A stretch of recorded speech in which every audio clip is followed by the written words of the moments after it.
नमस्कार सर्वांना. चला आपण आतापर्यंत स्वाध्याय 3.2 पर्यंत सगळे उदाहरणं सोडवलेले आहेत. सर्व व्हिडिओ काळजीपूर्वक पहा. पहिल्यापासूनचे शेवटपर्यंत आपण व्हिडिओ बनवणार आहोत.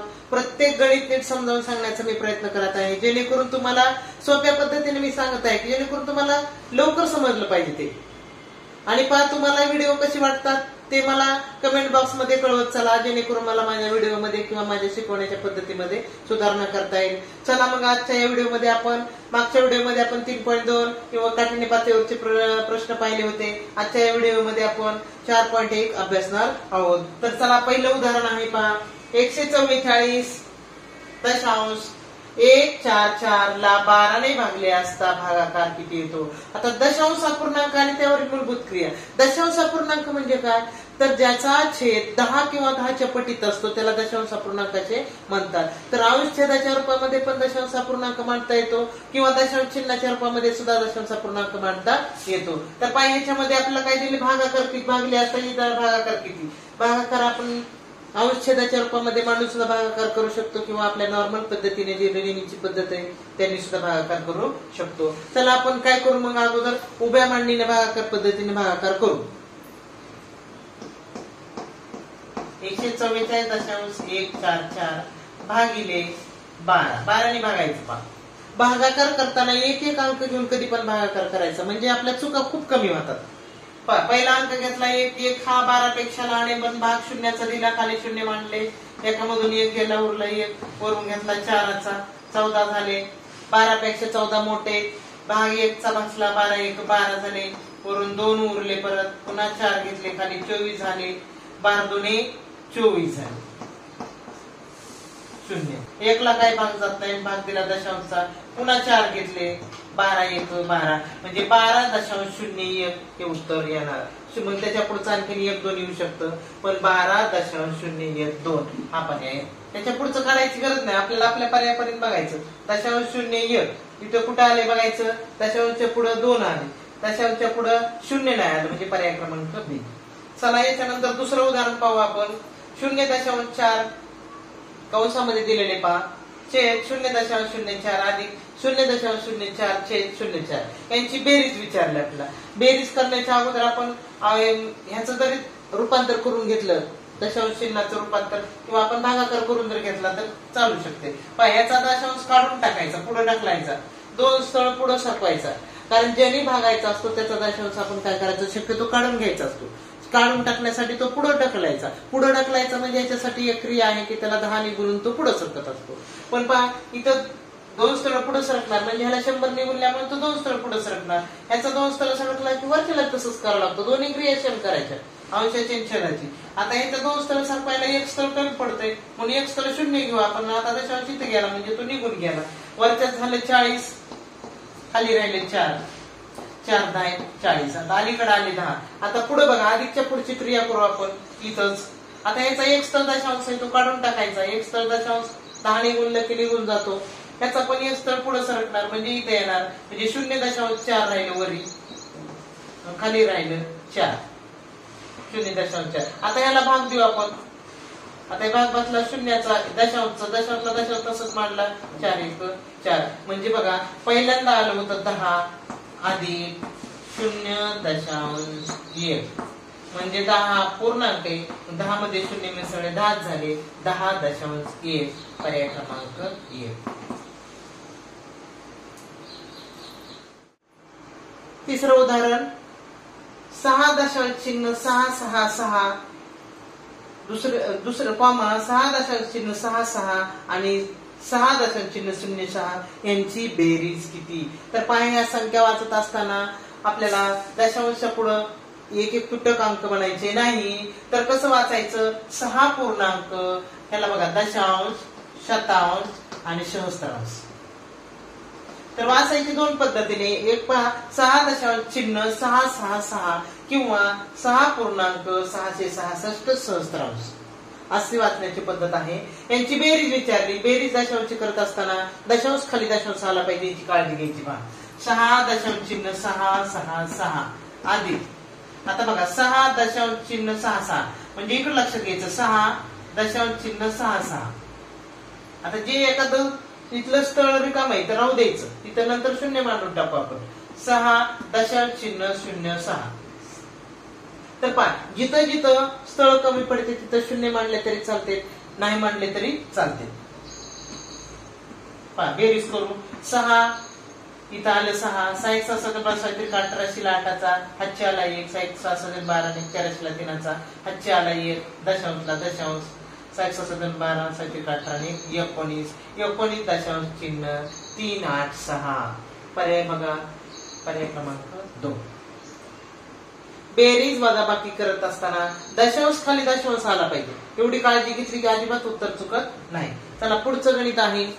जर 154 गुणिले 18 बरोबर 2772 तर 27.72 भागिले 1.8 चे मूल्य किती? पर्याय जर बघितले ना दशांश चिन्हाच्या गणितामध्ये एक लक्षात घ्या, पर्यायामध्ये अंक सेम दिसतात, फक्त दशांश चिन्हाची जागा बदललेली असते आणि तेच खूप महत्वाचं असतं. दशांश चिन्हाची जागा बदलली त्याची किंमत चुकते, त्यामुळे काळजीपूर्वक दशांश चिन्ह देणं गरजेचं असतं. तर पहा इथं गुणाकार दिलेला आहे 2772 म्हणजे 2772 हेच अंक आले पाहिजे पर्याय ह्याच्यामध्ये, पण लक्षात घ्यायचं दशांश आणले म्हणजे उत्तरामध्ये सुद्धा सगळे अंक सारखेच आहेत, फक्त दशांश बदललाय. आता पहा ह्याचा भागाकार करायचा आपल्याला. 27.72 भागिले 1.8 भागिले म्हणजे अगोदर दशांश अंशाच्या रूपात मांडू आपण, त्याचा दशांश काढून टाकू. ज्याने भागायचा असतो त्याला भाजक म्हणायचं, त्या भाजकाचा दशांश कधी पण काढून टाकायचा. आता इथं एक स्थळ दशांश आहे तो काढून टाकू. पुढे सरकला निघून गेला म्हणजे पुढे सरकला म्हणजे कसं सरकला तर त्याला 10 ने गुणावं लागतं. खाली छेदाला 10 ने गुणले की अंशाला 10 ने गुणायचं. एक स्थळ पुढे सरकला, ह्याचा पण एक स्थळ पुढे गेला म्हणजे इथं आलं बघा 277.2 आणि खाली काहीच दशांश राहिला नाही म्हणजे खाली आलं 18 म्हणजे 277.2 भागिले 18 आपण उभी मांडली भागाकार करू. बघा 2 ला काही भाग जात लक्षात आलं पाहिजे, इथंच लक्षात येते आपल्याला एक स्थळ दशांश आला पाहिजे. दशांश अलीकडं एक स्थळ दशांश आलेला आहे म्हणजे उत्तरासह एक स्थळ दशांश म्हणजे पर्याय बीच आला पाहिजे. तरी पण आपण करून बघू. 18 ने काही 2 ला भाग जात नाही, भाग शून्याचा दिला, 2 उरले, वरून घेतला 7 17 झाले, 18 1 18 9 उरले, वरून 7 घेतले, 18 1 18 पंचे 90 90 मधून 7 उरले. आता बघा दशांश दशांश आला की वरी मांडायचा दशांश म्हणजे 15 दशांश. आता 15 दशांश कुठं आलेले बघा, इथं पुढची करायची गरज नाही पाहिजे, तरी सुद्धा बघा वरून घेतला 2चा 18 चौक 72 म्हणजे 15 दशांश चिन्ह 4. दशांश चिन्हावरचं 5वं उदाहरण बघू, अभ्यास आपण. 7 दशांश चिन्ह 2 अधिक 4 दशांश चिन्ह 8 छेद 5 दशांश चिन्ह 6 वजा 3 दशांश चिन्ह 2 सोडवल्यास येतात. तर पहा याच्यामध्ये वर बेरजेची क्रिया आहे, खाली वजाबाकीची क्रिया आहे आणि नंतर पुन्हा दशांश म्हणजे भागाकाराची क्रिया करावी लागेल. मग अगोदर आपण वरची बेरजेची क्रिया करून घेऊ. एक लक्षात घ्या, दशांश चिन्हाचं गणित सोडत असताना कधी पण उभ्या मांडणीत करा म्हणजे चुकणार नाही. बघा 7 दशांश चिन्ह 2 अधिक 4 दशांश चिन्ह 8 8 2 10 ला शून्याचा 4 ला 1 7 1 11 12 12 दशांश चिन्ह 0 हे झालं अंशाचं उत्तर. आता छेदाचं बघू आपण. 5 दशांश चिन्ह 6 वजा 3 दशांश चिन्ह 2 4 मधून 2 गेले, 6 मधून 2 गेले, 4 राहिले, 5 3 गेले, 2 राहिले, 2 दशांश चिन्ह 4. आता बघा हे आपण वर आलो होतो अंशाला 12 दशांश चिन्ह 0 आणि छेदाला आलं होतं 2 दशांश चिन्ह 4. तर छेद म्हणजेच भागिले असतं म्हणजे 12 दशांश चिन्ह 0 भागिले 2 दशांश चिन्ह 4. एक लक्षात घ्यायचं, ज्याने भागायचं असतं त्याचं दशांश चिन्ह काढून टाकायचं. एक स्थळ पुढे सरकणार, वर त्याचा पण एक स्थळ पुढे सरकू म्हणजे वर राहिले 120 आणि खाली राहिले 24. आता असं सुद्धा काटाकाटी तुम्ही करू शकता किंवा उभ्या मांडणीमध्ये भागाकार करू शकता. दोन्हीला कोणी भाग जाते 12 ने, ह्याला 12 ने भाग दिला 12 2 24, ह्याला दिला 12 1 12 वरचं 0 दशांश तसा बे 1 बे बे पंचे 10. तर 5 उत्तर आलं 5. इथं आहे 5 दशांश चिन्ह 0 म्हणजे दशांशच्या पुढे 0 नसलं की ते 0 असले की ते दशांश चिन्ह नसतं म्हणजे 5. पर्याय क्रमांक 4. चला पुढचं 6वं उदाहरण पहा. त्याच्यामध्ये वर बेरीज दिली, खाली बेरीज दिली, नंतर पुढे भागाकार दिला अंशाला. अगोदर काय करू आपण, अंशाचं सोडू, छेदाचं सोडू. चला अगोदर अंशाची बेरीज करू आपण. 0.3 अधिक 0.5 बघा हे झालं 8 0.8. आता वरच करू आपण. 0.8 ला आपण काय करायचे 0.2 ने भागायचे. भागायचे म्हणजे छेदाला मांडलं तरी चालतंय. ह्याचा दशांश चिन्ह निघाला, पुढे सरकला ह्याचा बी निघाला, म्हणजे इथं आला 8/2 बे 1 बे 8. अंशाला आलं बघा 4. आता छेदाच्या क्रिया करून घेऊ आपण. 0.2 अधिक 0.3 आलं 0.5. आता भागाकारामध्ये आता वर बघा 0.5 भागिले म्हणजे छेद 0.5. आता पाहिजे सेम आहे म्हणजे 0.5 ने ह्याला भागितलं की उत्तर आलं 1. हेच आलं होतं 4, हेच आलं होतं 1. म्हणजे आता काय झालं, वरी आलं 4 आणि खाली आलं 1, म्हणजे ह्याचं उत्तर 4 म्हणजे उत्तर आलं 4. पर्याय क्रमांक 1. दशांशच्या पुढे 0 दिलं तरी त्याची किंमत 4च असते. मग अशा सारखंच आहे. 6.6 6.006 6.006 आणि 66.6006 यांची बेरीज किती. बेरीज करत असताना दशांश चिन्हाची बेरीज किंवा वजाबाकी करत असताना कधी पण उभे मांडणी करायची आणि उभे मांडणी दशांश खाली दशांश आला पाहिजे याची काळजी घ्यायची. चल पहा 6.6 अधिक 6.006 अधिक 6.006 अधिक 66 बघा. आता इकडं 66 दशांश अलीकडं 66.606 यांची बेरीज करायची. एक लक्षात घ्यायचं, बेरीज करायची असताना जर तिथं स्थळ इतर रिकामी आहे तिथं 0 मांडले नाही तरी चालते, पण वजाबाकी मध्ये मांडून घ्यायचे. बघा इथं एक कमी अंक 1 0 मांडला, इथं कमी 0 वरी पण 0 कमीच आहे 1 अंक, अशी 0 मांडून घ्या म्हणजे सोपं जाते. 6 इथं पण 6 इथं 6 तर 6 2 12 ला 2चा हातच्या आला 1. 6 1 6 6 2 12 7 3 18 6 24 24 आणि 1 25 25 ला 5चा हातच्या आले 2 6 2 8 85 दशांश चिन्ह 2666 पर्याय क्रमांक 2. चला शेवटचं गणित आहे पहा ह्याच्यामधलं, तर व्हिडिओ शेवटपर्यंत पहा आणि जे काही थोडस डाऊट असेल किंवा तुम्हाला काही अडचण वाटत असेल तर कमेंट बॉक्स मध्ये मला सांगा.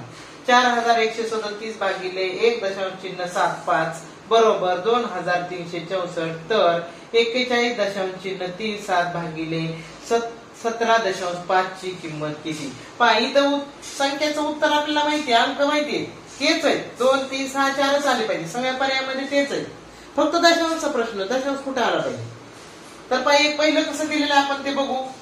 4137 भागिले 1.75 याचं उत्तर किती दिलेले बघा 264. काय केले बघा, इथं दशांश ज्याने भागायचं त्याचा दशांश काढावा लागतो. किती स्थळ दशांश इथं 2, तो पुढे सरकणार, तो स्थळ पुढे सरकला तो निघून जाईल.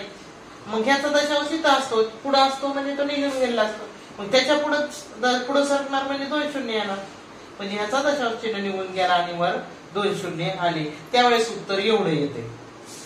मग एक लक्षात घ्यायचं. आता मग काय करायचं आपण, 4137 होते त्याच्या पुढे 2 0 आलेले आणि भागिले 175 होते. आता इथं काय झालं बघा, इथं काय केले 2 स्थळ इथं दशांश आले इथं आणि इथं 1 स्थळ आहे. मग एक लक्षात घ्यायचं की ह्याच्यामध्ये आपण हे कोणत्या ह्याचं उत्तर इतकं आलं हे आपण काढून घेतलं तर पहा ह्याच्यानंतर इथंच दशांश स्थळ इथं 3 आणि इथं 4 आणि 3 आणि 1 मध्ये. मग हा दशांश हा ज्यानं भागायचं त्याचं दशांश चिन्ह काढून टाकायचं म्हणजे 1 स्थळ पुढे सरकायचं, त्याचं सुद्धा 1 स्थळ पुढे सरकला.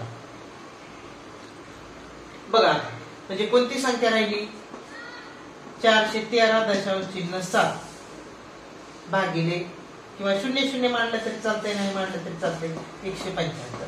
म्हणजे 1 स्थळ दशांश राहिला पाहिजे होता. 1 स्थळ म्हणजे 1 2 3 स्थळ दशांश पाहिजे होता. म्हणजे 3 स्थळ दशांश कुठं आहे, इथं आहे, कारण दशांशच्या पुढे 3 अंक आहेत तर 3 स्थळ दशांश राहायला पाहिजे होता, इथं आहे. बघा करून बघू आपण तरी सुद्धा.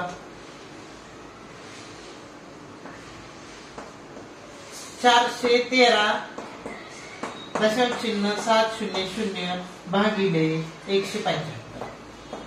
आता काय करू आपण, याला 25 ने भाग देऊ. 25 पावणे 200, 25 25 उरले 16, 25 सख 150, 163 मधून 16 उरले, 13 उरले. दशांश बघायचं.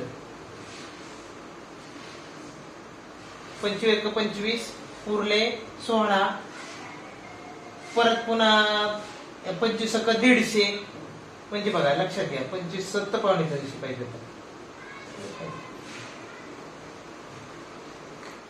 200 25 25 16 उरले, 16 वर 3 आले 163 झाले. 25 सख 150, परत पुन्हा 13 उरले 150, त्याच्यानंतर 13 वर आले 7, 25 25 25 5 100, 12 उरले. 25 चौक 100,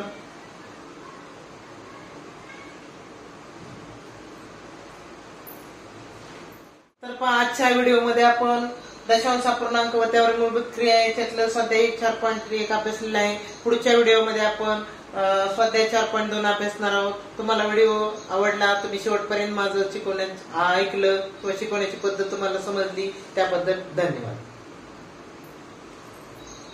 आजच्या व्हिडिओमध्ये आपण दशांश अपूर्णांक व त्यावर मूलभूत क्रिया याच्यातलं स्वाध्याय 4.1 अभ्यासलेला आहे. पुढच्या व्हिडिओमध्ये आपण स्वाध्याय 4.2 अभ्यासणार आहोत. तर तुम्हाला आजच्या व्हिडिओ तुम्हाला आवडला असेल तर लाईक करा, सबस्क्राईब करा आणि शेवटपर्यंत तुम्ही व्हिडिओ बघितल्याबद्दल धन्यवाद.